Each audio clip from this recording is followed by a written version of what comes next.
The Artisan and the Noblewoman. Chapter 1, The Commission. The midday sun bore down on the streets of Tanjavur, casting long shadows of merchants and ox carts moving steadily through the bustling marketplace. The scent of jasmine garlands mingled with the earthy aroma of freshly churned buttermilk, and the rhythmic clang of blacksmiths' hammers echoed in the distance. Aadhavan wiped his brow with the back of his hand, the stone dust clinging to his skin as he carefully etched the final details onto a small, intricately carved idol of Ganesha. The sculptor's workshop was modest but alive with the energy of creation. Blocks of granite, slabs of marble, and unfinished carvings filled the space, each telling its own story. Aadhavan's skill was known throughout the Chola kingdom, and his work adorned temples across the region. Though his talent brought him fame, his life remained bound by the invisible chains of caste. He was an artisan, born to serve the gods and the kingdom but destined never to rise beyond his station. Master Aadhavan, called out a voice, breaking his concentration. Aadhavan turned to see a young apprentice, his face flushed with excitement. The temple priests are here, along with the nobleman. They wish to speak with you. Aadhavan straightened, brushing the stone dust from his dhoti. Visitors of such high standing were rare, and their arrival could only mean one thing, a commission. But commissions from the noble class often came with demands and scrutiny, and Aadhavan felt a familiar mix of pride and apprehension. He stepped outside to greet his guests. The priests, clad in saffron robes, stood solemnly beside a richly dressed man in his 50s, his gold ornaments gleaming in the sunlight. Behind them, a palanquin waited, its silk curtains fluttering in the breeze. Master Aadhavan, the nobleman began, his voice commanding but not unkind. Your reputation precedes you. The king himself has praised your craftsmanship. That is why I have come to entrust you with a task of great importance. Aadhavan bowed low, his heart beating faster. I am honored, my lord. Please tell me how I may serve. The nobleman gestured toward the palanquin, and a moment later, the curtains parted. A figure stepped out, her movements graceful yet deliberate. Aadhavan's breath caught in his throat. She was unlike anyone he had ever seen. Draped in a rich indigo sari embroidered with gold, the young woman carried herself with an air of quiet authority. Her features were delicate yet striking almond-shaped eyes, a finely arched brow, and a faint smile that seemed to hold secrets. But what struck him most was her gaze. It was steady, piercing, as though she could see through the stone walls he had built around his heart. This is my daughter, Anuradha, the nobleman said, pride evident in his voice. She will be the subject of your next sculpture. A statue of her likeness will grace the sanctum of the temple, dedicated to the goddess Parvati. Aadhavan's mind raced. To sculpt a noblewoman was a rare honor, but it was also a daunting responsibility. The statue would be scrutinized by the court, the priests, and the entire city. It was not just a work of art, it was a symbol of devotion, power, and the divine. I will do my best to honor this task, my lord, Aadhavan said, his voice steady despite the storm within. Anuradha stepped forward, her eyes meeting his. I hope you will capture not just my likeness, but also my spirit, she said softly, her voice carrying a hint of challenge. Aadhavan inclined his head, unsure how to respond. For a moment, their gazes locked, and in that fleeting instant, a connection sparked, fragile, unspoken, and dangerous. The nobleman interrupted the moment. We will return tomorrow to discuss the details. I expect nothing less than perfection, Master Aadhavan. With that, the group departed, leaving Aadhavan standing in the courtyard, his thoughts a whirlwind. He glanced down at his hands, rough and calloused from years of carving stone. What could a man like him truly understand about the spirit of a woman like her? As the sun dipped lower in the sky, Aadhavan returned to his workshop, the echo of Anuradha's words lingering in his mind. He would carve her likeness, as he had been asked to do. But in the depths of his heart, he already knew this commission would demand far more than his skill with stone. It would test the boundaries of his world and perhaps shatter them entirely. Chapter 2, The Sitting. The following morning, the nobleman returned, this time accompanied only by Anuradha and a single servant. The air was crisp with the scent of neem leaves burning in the early sunlight, and the rhythmic ringing of temple bells echoed faintly in the distance. Aadhavan had spent much of the night preparing his workshop, clearing space and arranging his tools with precision. Yet, when the palanquin arrived, he felt an unfamiliar nervousness settle over him. Anuradha stepped out, her sari a deep emerald green that caught the light like the glint of polished jade. She carried herself with the same quiet grace as the day before, though now her expression seemed softer, almost curious. "Is the workshop always this orderly, Master Aadhavan?" she asked as her gaze swept across the space, a faint smile playing on her lips. "It is today, my lady," Aadhavan replied, bowing slightly. "I wanted it to reflect the honor of your presence." Her smile widened, but she said nothing further, instead walking slowly around the workshop, her eyes lingering on the unfinished sculptures, the blocks of stone waiting to be shaped, and the small altar to Vishvakarma, the divine architect, in the corner. "This will take time," Aadhavan said after a pause, addressing her father. "To capture her likeness properly, I will need multiple sittings. Perhaps one each morning for a fortnight." The nobleman nodded, though his impatience was evident. "Do what you must, but remember this is a statue for the goddess herself. Make it worthy of her sanctum." With a curt nod, he departed, leaving Anuradha behind. For a moment, an awkward silence filled the space. "Where shall I sit?" she asked, her voice calm but tinged with curiosity. Aadhavan gestured to a small wooden platform he had prepared, draped with a silk cloth to make it more comfortable. "If you would sit there, my lady. The light from this angle is best." Anuradha sat gracefully, adjusting the folds of her sari as she settled in. Aadhavan took a seat across from her, his sketching tools in hand. For the first time, he allowed himself to truly study her. Her features were finely balanced, each curve and line a testament to nature's artistry. But it was her expression that struck him most. There was a quiet strength in her gaze, a defiance hidden beneath layers of politeness and decorum. She held herself as though she knew the weight of expectations placed upon her, yet refused to let them crush her. "You stare as if I am one of your stones, Master Aadhavan," she said suddenly, pulling him from his thoughts. He blinked, startled by her candor. "I apologize, my lady. I must observe closely to ensure accuracy. It is my craft." "And what do you see?" she asked, tilting her head slightly. Aadhavan hesitated, unsure how to answer. "I see grace, dignity, and depth. Qualities not easily captured in stone." Her lips curved into a faint smile. "Depth is not a word often used to describe noble women. We are usually praised for our beauty, our manners, or our obedience. But never for depth. I think depth is the foundation of true beauty," Aadhavan replied, surprising even himself with the boldness of his words. Anuradha's eyes met his, and for a moment, the space between them seemed to shrink. But just as quickly, she looked away, smoothing the pleats of her sari. "You are kind with your words, Master Aadhavan. Do not let them get you into trouble."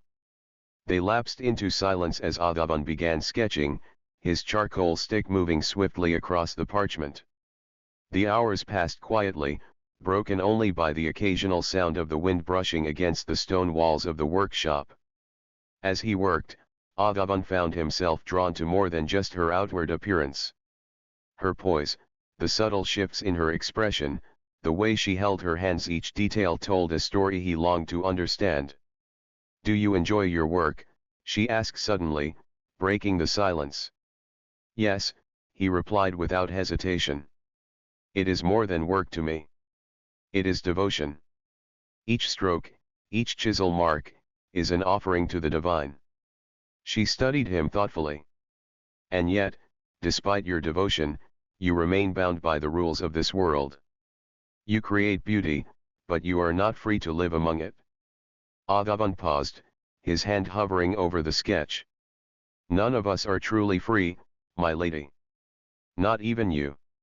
Her gaze sharpened, and for a moment, he worried he had spoken out of turn. But instead of anger, her expression softened into something closer to understanding. Perhaps you are right, she said quietly. As the sunlight began to fade, their session came to an end. Aadhavan set down his tools, his mind swirling with thoughts he dared not voice. Anuradha rose from the platform, brushing invisible dust from her sari.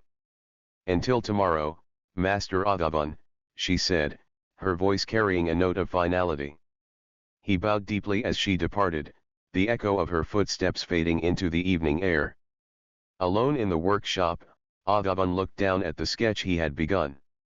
It was still rough, incomplete, but already it captured something he could not name, something that went beyond form and into the realm of spirit. For the first time in his life, Aadhavan felt that his craft had become a bridge, connecting two worlds that were never meant to meet. And with that realization came a quiet, unshakable dread. Chapter 3, The Festival of Lights. The days passed with the rhythm of a sculptor's life, quiet, deliberate, and filled with purpose. Each morning, Anuradha arrived at Aadhavan's workshop for her sitting, accompanied by her servant. And each morning, Aadhavan would set aside his doubts and focus on the task at hand. Their conversations, once polite and cautious, had grown more open, laced with moments of humor and surprising honesty. Yet, beneath the surface, an unspoken tension lingered, a delicate thread neither dared to pull. By the time the Festival of Lights arrived, the city of Thanjavur was ablaze with excitement. Streets were adorned with strings of oil lamps, their flickering flames illuminating the intricate carvings of temple walls.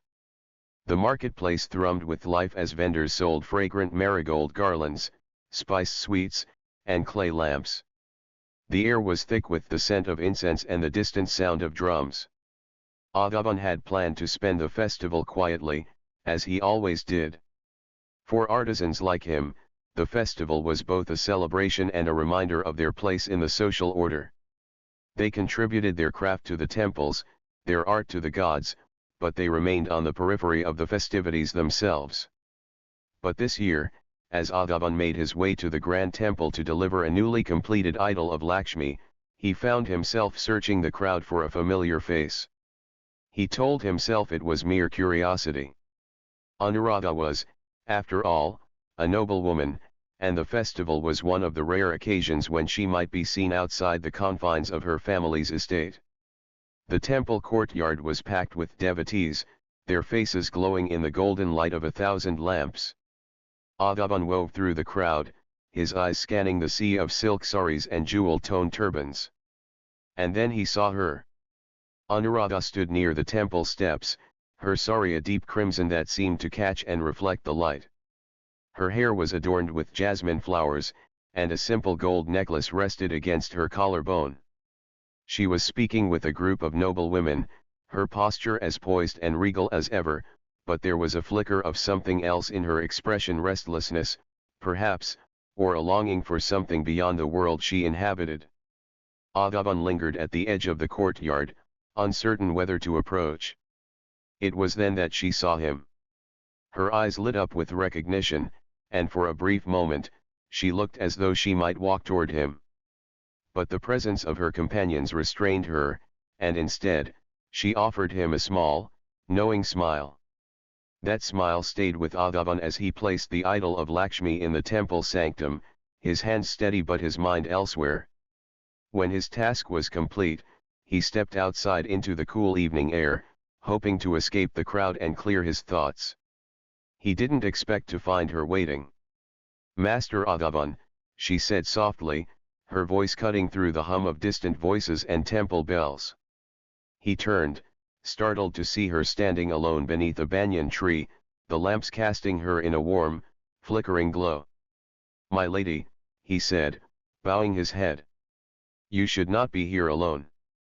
"And yet, here I am," she replied, her tone light but with an edge of defiance. She stepped closer, her eyes meeting his. I grow tired of always being watched, of always doing what is expected. For once, I wish to see the festival as others do. Aadhavan hesitated, torn between the desire to protect her and the knowledge that even being seen together could spell disaster. This is not safe, he said. If anyone sees us. Let them see, she interrupted, her voice firm. I am tired of being afraid. Aren't you? Her words struck him like a chisel against stone. Was he tired? Of course, he was. Tired of living within the boundaries set by a society that valued his craft but not his worth. Tired of suppressing the feelings that had grown stronger with each passing day. But he could not say this, not here, not to her. Instead, he said, "You are brave, my lady. Braver than I." Anuradha smiled faintly, her gaze softening. "I am not brave, Aadhavan. I am only honest. And honestly, I find myself drawn to your world, the world of creation, of freedom, even if it is limited by rules. You see beauty where others see stone. You give life to what others discard." He looked away, unsure how to respond. The weight of her words, of her presence, was almost unbearable. "It is not freedom," he said finally. "Not in the way you imagine. My hands are bound, just as yours are. And yet you create," she countered. "You shape the world, even as it tries to shape you." For a moment, they stood in silence, the noise of the festival fading into the background. The air between them felt charged, as though the lamps around them burned brighter in their presence. Finally, Anuradha stepped back, her expression unreadable. "The statue," she said, her voice quiet. "Will it reflect me, or the version of me the world expects to see?" "It will reflect the truth," Aadhavan said without hesitation. She nodded, her eyes lingering on him for a moment longer. Then, without another word, she turned and disappeared into the crowd, leaving Aadhavan alone beneath the banyan tree. As he watched the flickering lamps and the throngs of people moving through the courtyard, Aadhavan felt the weight of her question settle over him. The truth. It was a dangerous thing, and yet he could not deny its pull. The festival continued around him, its light and noise a stark contrast to the storm brewing in his heart. Chapter 4, The Forbidden Affection. Days turned into weeks, and the statue began to take shape. Aadhavan's chisel moved with a precision born not just of skill, but of something deeper, an almost spiritual connection to his craft and his subject. The stone seemed to respond to his hands, as though it too understood the magnitude of what they were creating. Anuradha continued to visit the workshop each morning, her presence now a familiar rhythm in Aadhavan's life. Their conversations grew bolder, their silences heavier with the weight of unspoken truths. The boundary between sculptor and subject blurred, though neither dared to acknowledge it aloud. But the world outside was not blind. Whispers began to spread, whispers of a noblewoman who spent her mornings in the company of an artisan, of a sculptor whose hands lingered too long on the details of her likeness. The rumors reached the ears of Anuradha's father, Lord Venkatesan, who wasted no time in summoning her to his chambers. Anuradha stood before him, her chin lifted in quiet defiance as he paced the room, his heavy gold bracelets jangling with each step. "This ends now," he said, his voice sharp with anger. "Do you have any idea what people are saying? That my daughter, a noblewoman of the Chola court, is fraternizing with a common sculptor. Do you know what this does to our name? To our honor?" "I have done nothing dishonorable, father," Anuradha replied calmly. "I am merely fulfilling my role in ensuring the temple's sanctity. The statue must be perfect, and Master Aadhavan is the best sculptor in the kingdom. Do not insult my intelligence." Venkatesan barked. "This is not about the statue, and you know it. Your place is here, among your own kind, not in some dusty workshop with a man who does not even belong in the same world as you." Anuradha's hands clenched at her sides, but her voice remained steady. And what is my world, father? One where I am paraded as a symbol of wealth and power, but denied the freedom to think, to feel? Is that what you wish for me? Venkatesan's face darkened, and for a moment, the tension in the room was unbearable. Finally, he spoke, his voice low and dangerous. You will cease these visits immediately. If I hear even a whisper of this again, I will see to it that the sculptor is punished.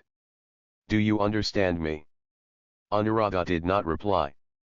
She turned and left the room, her heart pounding with a mix of fear and fury. The following morning, Aadhavan noticed the change. Anuradha arrived later than usual, her expression distant, her words clipped. She sat for the session but avoided his gaze, and the easy rhythm of their conversations was conspicuously absent. Is something troubling you, my lady? Aadhavan finally asked, his voice careful.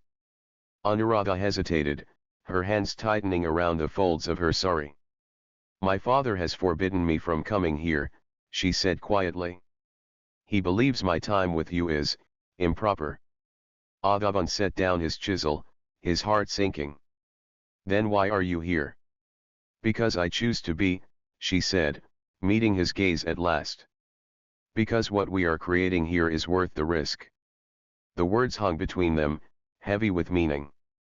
Aadhavan felt his chest tighten.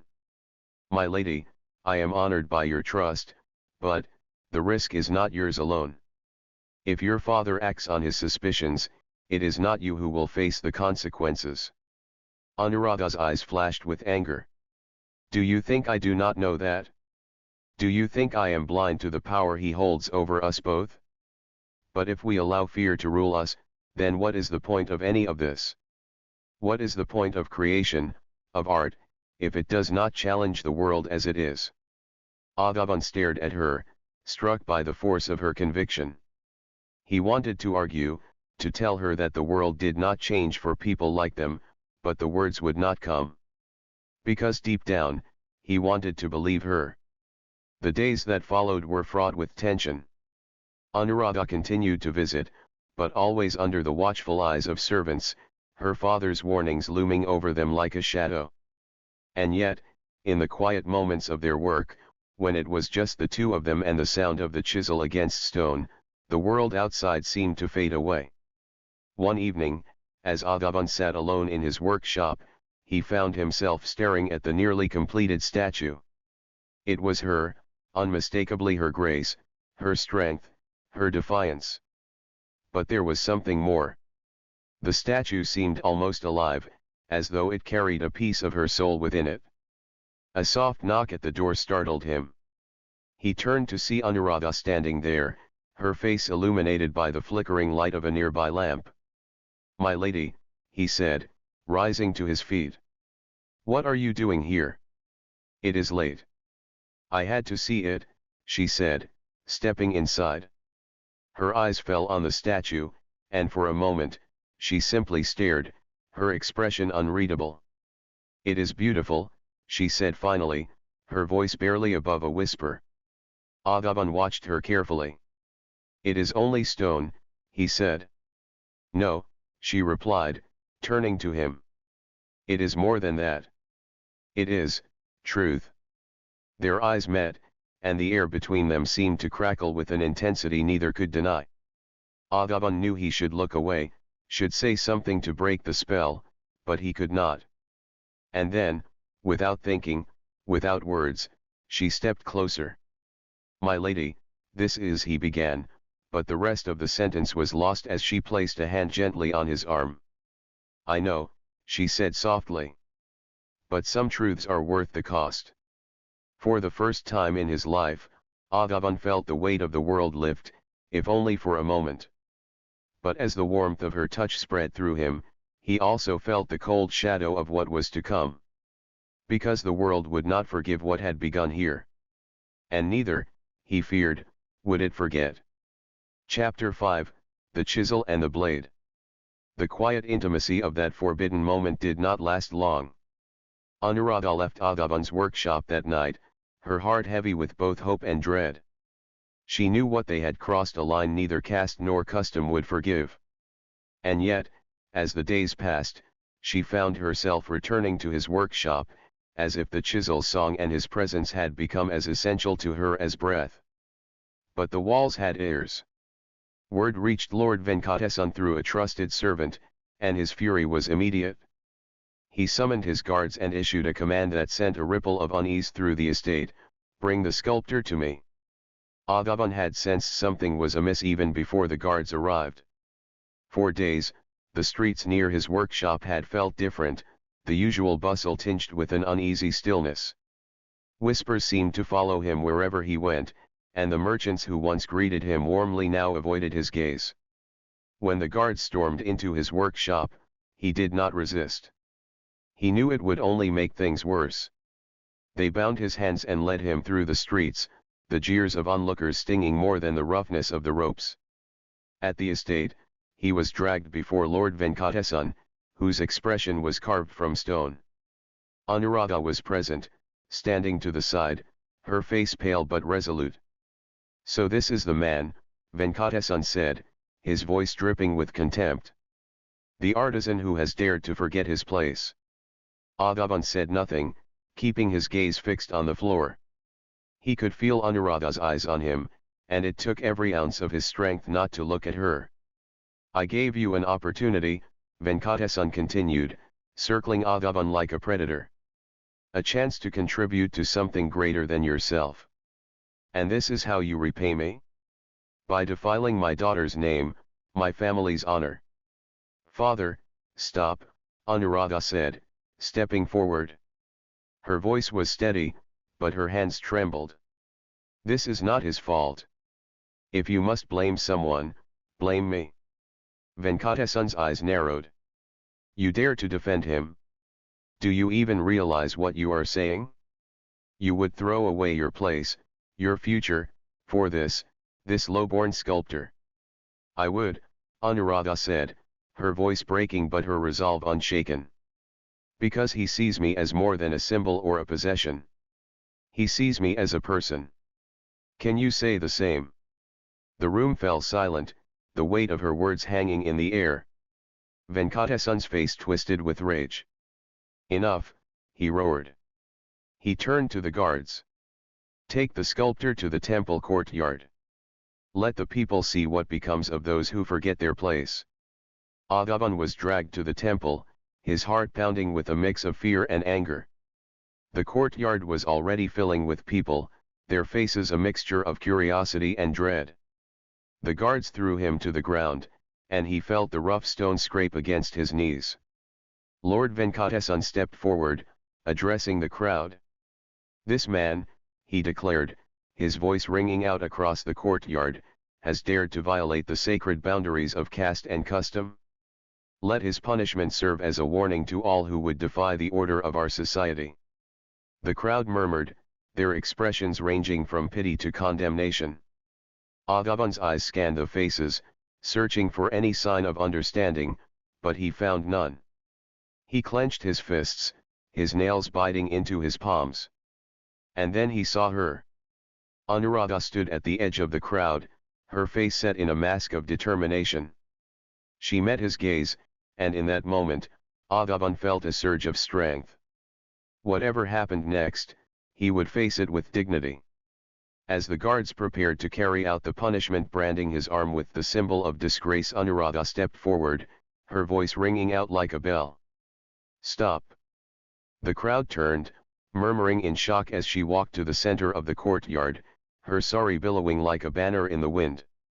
"If you punish him, then you must punish me as well," she said, her voice steady despite the tremor in her hands.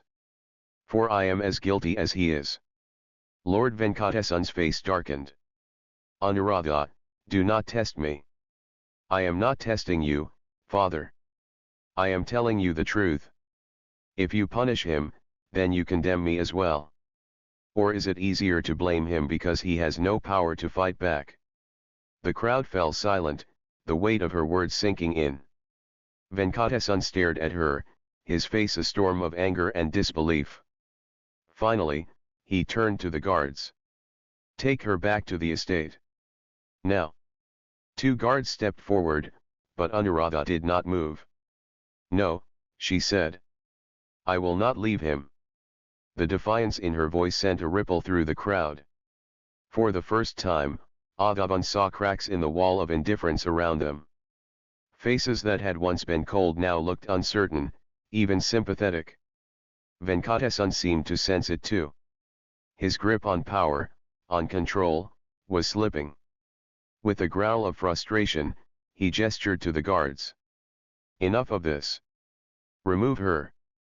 As the guards grabbed Anuradha, Aadhavan surged to his feet. Let her go. His voice carried a force he did not know he possessed, and for a moment, the guards hesitated. But it was only a moment. They struck him down, their blows swift and merciless.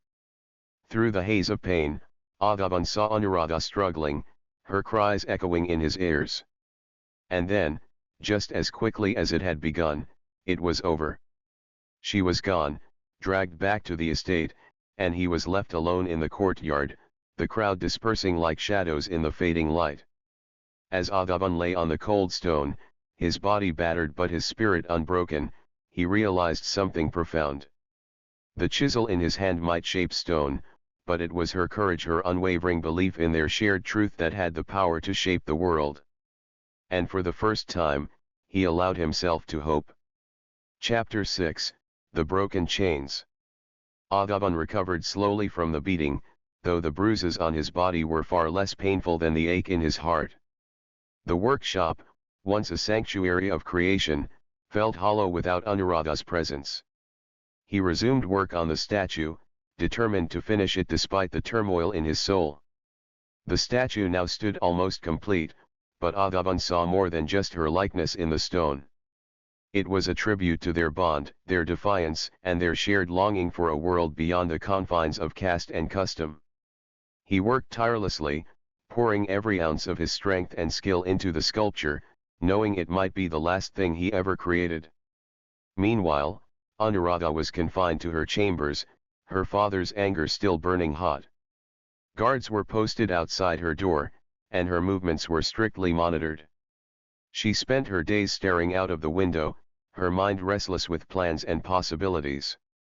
She knew she could not allow things to end this way.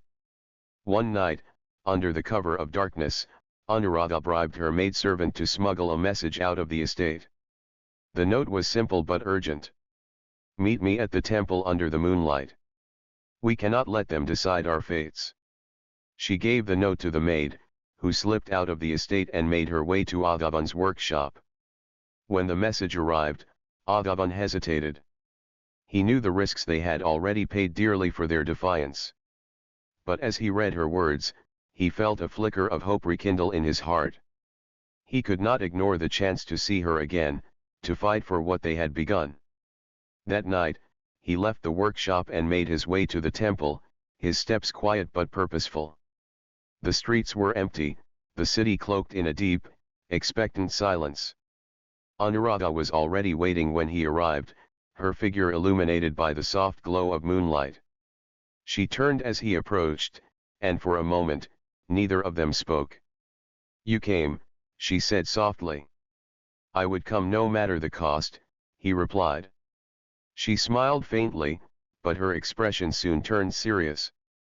We cannot stay here, Aadhavan. My father will never stop. He will find ways to destroy you, and I cannot bear to see that happen. And where would we go? He asked, his voice heavy with doubt. Far from here, she said. There are places beyond Thanjavur, beyond the reach of my father's power. We could start anew. You could continue your work, free from the chains of this society.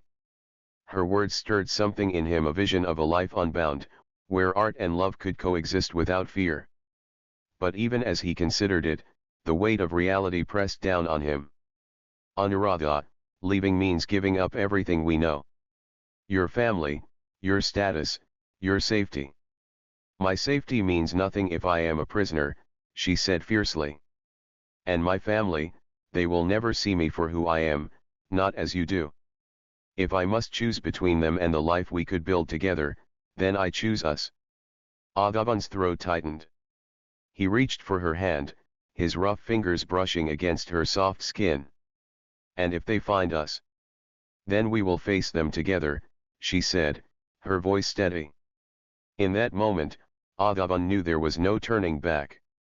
The chains that bound them to Thanjavur were already broken, shattered by their shared defiance. Together, they would forge a new path, even if it meant walking into the unknown. The escape was perilous. Under the cover of night, Anuradha slipped past the guards with the help of her maidservant, who had risked everything to see her safely away. She and Aadhavan met at the edge of the city, where an ox cart waited to carry them away. As the cart rumbled into the darkness, Anuradha looked back one last time at the city that had been her home and her prison. Aadhavan sat beside her, his presence a steady anchor. They did not speak, but in the silence, there was a profound understanding between them.